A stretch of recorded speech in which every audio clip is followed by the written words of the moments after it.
Saudações alunos, eu sou o professor Alberto Veras e hoje vamos estudar as peculiaridades da execução das obrigações de fazer e não fazer. As obrigações de fazer são aquelas em que o devedor se compromete a realizar uma prestação consistente em atos ou serviços de natureza material ou imaterial. É fundamental distinguir entre as obrigações de fazer fungíveis e infungíveis. As primeiras são aquelas que, embora assumidas pelo devedor, podem ser cumpridas por qualquer pessoa, pois não levam em conta as qualidades pessoais dele. Já as segundas são aquelas que só o devedor pode cumprir. Somente as obrigações fungíveis podem se valer da subrogação. Só elas autorizam a prestação por um terceiro às expensas do devedor. A execução específica das obrigações de fazer fungíveis prescindem da participação do próprio devedor, enquanto das obrigações infungíveis exigem a sua colaboração. As execuções de obrigação de fazer e não fazer se diferem das demais modalidades de execução por dependerem de um comportamento omissivo ou comissivo do executado para a sua resolução. Em relação às execuções das obrigações de fazer ou de não fazer baseadas em títulos executivos extrajudiciais, o CPC, em seu artigo 814, traz as disposições gerais. As obrigações de fazer são tratadas pelos artigos 815 a 821 e, por fim, as obrigações de não fazer são abordadas nos artigos 822 e 823.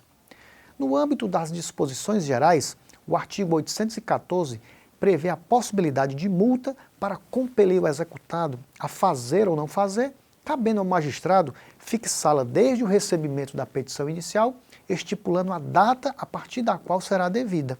O executado, ao receber a citação, poderá cumprir a obrigação voluntariamente ou pôr embargos no prazo de 15 dias ou ficar inerte, caso em que o juiz determinará o cumprimento forçado da obrigação. Sendo a obrigação fungível, o exequente terá 4 opções: requerer o cumprimento por terceiro, cumprir a obrigação pessoalmente ou por preposto à custa do executado, requerer que o cumprimento se dê pelo próprio executado ou requerer a conversão em perdas e danos. Na execução das obrigações de fazer infungíveis, relativas às obrigações personalíssimas e de conhecimento específico, como não há possibilidade de uso dos meios de subrogação, o juiz utilizará os de coerção para pressionar a vontade do devedor a cumprir ele próprio a obrigação. Para tanto, poderá se valer dos meios previstos no artigo 536, parágrafo 1º do CPC. Mas se todos resultarem ineficazes e o devedor persistir na recusa, só restará a conversão em perdas e danos. E quanto à obrigação de não fazer, professor? Só se pode falar em execução de obrigação de não fazer quando o devedor pratica o ato do qual, por força do título executivo, estava obrigado a abster-se. A obrigação que tem conteúdo negativo acaba adquirindo caráter positivo, porque se o devedor a descumprir, será obrigado a desfazer aquilo a que, por força do título, não deveria ter realizado. Há 2 formas de obrigação de não fazer. A primeira é a obrigação permanente, em que o desfazer ainda é possível, como, por exemplo, a demolição de uma casa cuja construção estava vedada. Já a obrigação instantânea é aquela cuja possibilidade de restaurar o status quo não é mais possível.